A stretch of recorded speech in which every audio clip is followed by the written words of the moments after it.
Coba aja lah, yalah dia coba lah. Besok paginya datang dokter, bujuk-bujuk, gimana Pak? Udah ada kurang? Cuman ngerasa Bapak, alhamdulillah dokter sudah lumayan rasanya. Gimana Pak kira-kira yang Bapak rasakan hari ini? Udah amannya dokter?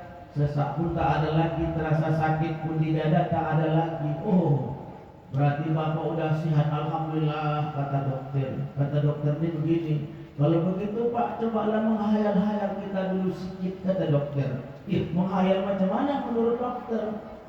Begini Pak, seandainya lah saat ini Bapak punya uang 7 miliar, kemanalah Bapak buat uang? Spontan siwak tadi semangat. Dokter, betul. Andai, kata dokter. Andai Bapak punya uang 7 miliar banyaknya, kemanalah Bapak buat uang? Saking semangatnya siwak tadi dibilangnya lah, dokter, jujur dokter, kalau ada uang 7 miliar hari ini, ku kasih dokter separuh. Benar. Mendengarkan yang separuh itu dokter pula yang stroke langsung kembali pula, ya kan? Artinya kan menyampaikan sesuatu itu bisa saja ketika kita dalam keadaan kita yang harus selamat, awak pula yang tak selamat.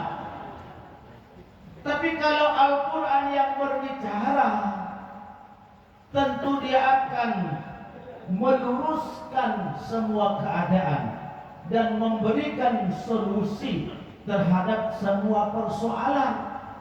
Kalau kita renungkanlah Bapak Ibu ayat Allah, A'udzu billahi minasy syaithanir rajim. Ini suara Batak, serait gerobak pasir gerombolan Batak payah kali diusir. Kata orang bukan kampak sembarang kampak, tapi kampak pembelah kayu. Bukan Batak sembarang Batak, insya Allah Batak berhati selembut salju. Kata orang sungguh banyak bunga di taman, indah melilit dalam jambangan. Banyak ustaz di kota Medan, cuma akulah yang agak lumayan tampan. Kata Allah dalam Al-Quran, walau anna Qur'anan suyirat bihil jibalu aw qutti'at bihil ardh aw kullima bihil mauta bal lillahil amru jami'a. Itu karya Ustaz yang separuh sesak ulang. Kalau yang buat tadi tak tahu aku bilangnya lagi. Suaranya pun dah tak terbendung-bendung lagi. Kalau istilah sekarang cetar kata orang, ya kan? Suara cetar. Makanya Bapak Ibu beruntunglah kita, mudah-mudahan Adinda Darwin Ahmad Khalil Nopandra diberikan Allah terus kesehatan kepada mereka. Perjalanan jauh terus mereka datangi. Awak yang dekat-dekatnya dia pun jadilah, dari Titi Sewa ke Sememe, ya kan? Kadang-kadang ke Banjur Batu, ya kan? Tapi kalau yang dua ini udah Kalimantan, NTB, Banten, semuanya lah. Orang pun naik pesawat, awak naik angkot, ya kan?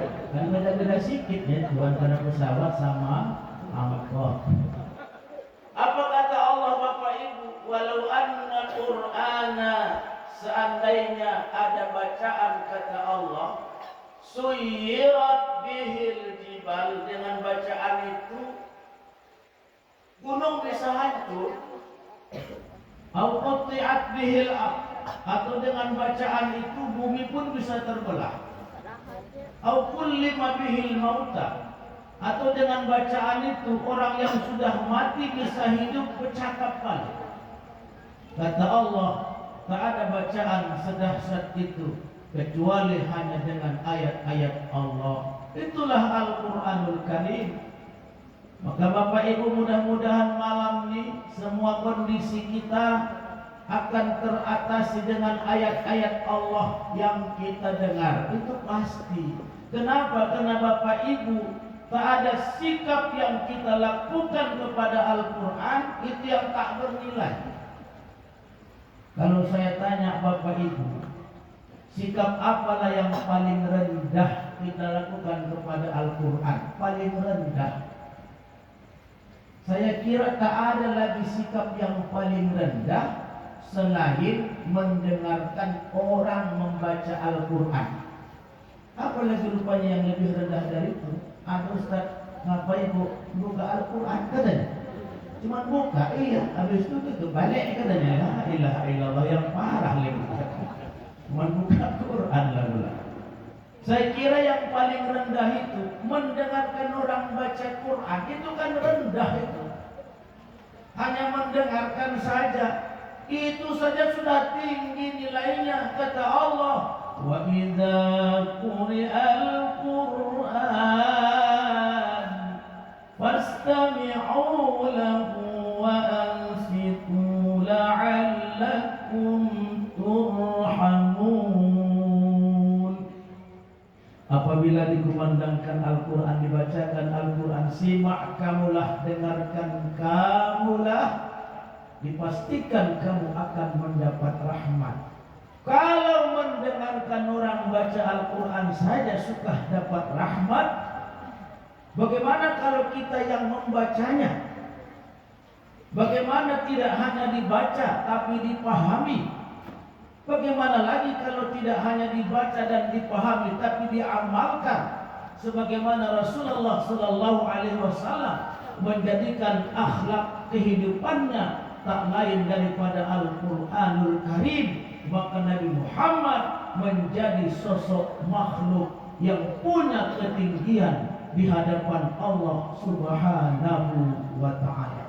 Itulah keagungan Al-Quran yang di dalamnya ada kekuatan yang luar biasa, dan kekuatan itu pasti akan ditemukan orang-orang yang dekat dengan Al-Quran.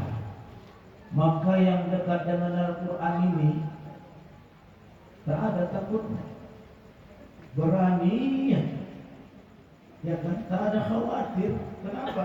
Karena Al-Quran ada sama dia. Tanya tadi Ustaz Ajma'in. Ustaz Ajma'in ini guru saya di kampung dulu. Belajar Al-Quran pertama